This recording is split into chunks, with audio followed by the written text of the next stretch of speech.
Hello, welcome back, and what is up, MTG Burgeoning community? It is Build a Deck Tuesday, and today marks our venture into the Oathbreaker format.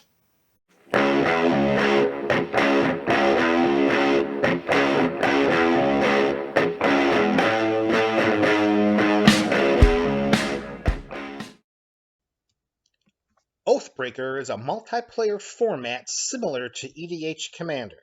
It is played with a 60-card singleton deck. Only one copy of each card is legal, except for basic lands. A game begins with an Oathbreaker and a signature spell in the command zone. Each player's starting life total is 20. An Oathbreaker is a Planeswalker, and its color identity determines the contents of your deck, similar to EDH Commander. A signature spell is an instant or sorcery card that falls within your Oathbreaker's color identity. Oathbreakers are cast from the command zone. Signature spells are cast from the command zone, but only can be cast if your Oathbreaker is on the battlefield and under your control. Oathbreakers and signature spells are subject to commander tax. These taxes are tracked individually. Casting your Oathbreaker does not cause your signature spell to cast more, and casting your signature spell does not cause your Oathbreaker to cost more. All right, fans of MTG Burgeoning, this is what we've got going on. Now that we have reviewed and become more acquainted with the Oathbreaker format, what you see in front of you is 25 different Planeswalkers. Very different Planeswalkers. So different, in fact, that there are no duplications. Which means if there's one version of Chandra, there can only be one version. There's not going to be two different Garricks. We're not going to see 5 different Jaces.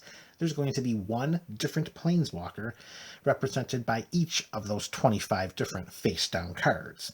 Comprised of these 25 Planeswalkers, we have 2 mono white, 2 mono blue, 2 mono black, 2 mono red, and 2 mono green.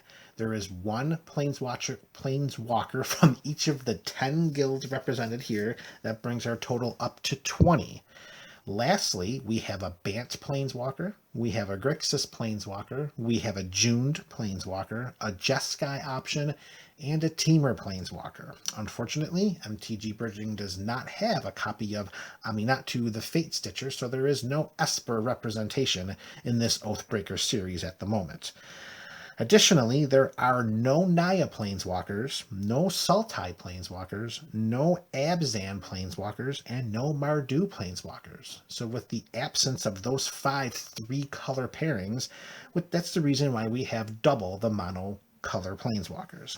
So, community's choice. We are going to take these 25 Planeswalkers, we're going to shuffle them up, I'm going to deal out 5 random Planeswalkers, and the community is going to decide which of those Planeswalkers will be our first ever Oathbreaker. We'll go, and I just ruined it because I don't know how to shuffle. And we will go by most votes. Whichever Planeswalker gets the most votes will become our first ever Oathbreaker. 1, 2, 3, 4, 5. There we go. We have our 5 Planeswalkers down.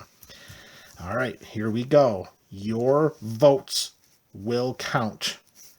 The first Planeswalker option, Koth of the Hammer. 2 and 2 red, enters with 3 loyalty counters for a +1. Untap target mountain. It becomes a 4/4 red elemental creature until end of turn, and it's still a land. -2, add a red mana to your mana pool for each mountain you control, and -5, get an emblem with mountains you control have tap. This land deals 1 damage to any target. So that's one of our mono red Planeswalkers, Koth of the Hammer. Option number 2 is Garrick, Apex Predator, our Golgari option. 5 black and a green, enters with 5 loyalty counters, and you have to love the first ability by adding a loyalty counter, destroy another target Planeswalker. Might as well just say destroy target Oathbreaker. Another +1, put a 3/3 black beast creature token with Death Touch onto the battlefield. -3, destroy target creature, and you gain life equal to its toughness. And -8, target opponent gets an emblem with, whenever a creature attacks you, it gets +5/+5 and gains trample until end of turn.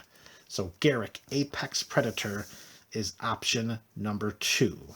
Option number 3 is Lord Windgrace, our Juned Oathbreaker. 2 black, red, and a green. We know about you, Lord Windgrace. You're not a stranger to the Build a Deck series here on Tuesdays at MTG Burgeoning. She comes into play with 5 loyalty counters. We can add 2 to discard a card and then draw a card. And if a land card is discarded this way, draw an additional card. -3, return up to 2 target land cards from your graveyard to the battlefield. And the Big Bang ability, -11, destroy up to 6 target non-land permanents, then create 6 2/2 green Cat Warrior creature tokens with Forest Walk. Lord Windgrace is option number 3. Option 4, our Bant representation, Tameo, Field Researcher.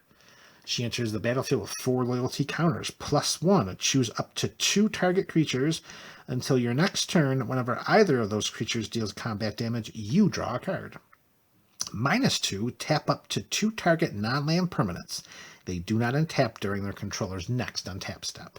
And the Big Bang of -7, draw 3 cards you get an emblem with. You may cast non-land cards from your hand without paying their mana costs. Tameo is Oathbreaker, or Tameo Field Researcher is Oathbreaker option number 4. And that brings us to our 5th and final option for this first ever Oathbreaker Build-A-Deck series.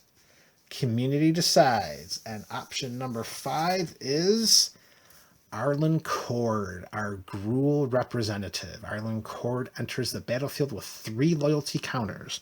To +1 her until end of turn, up to 1 target creature gets +2/+2 and gains vigilance and haste. To 0 her, put a 2/2 green wolf creature token onto the battlefield and then transform Arlinn Kord. And when Arlinn Kord transforms,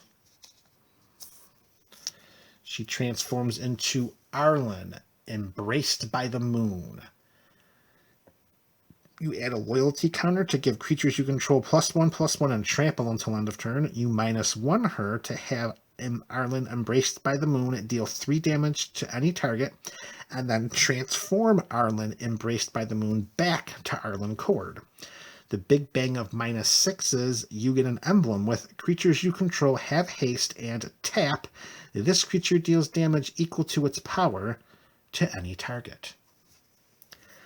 That is option 5. And now the MTG Burgeoning community is tasked with deciding who will be the channel's first ever Oathbreaker pilot. Will it be Koth of the Hammer, Garruk, Apex Predator, Lord Windgrace, Tameo, Field Researcher, or Arlinn Kord? Leave your suggestions in the comment section below. This is MTG Burgeoning, your channel for all things Magic.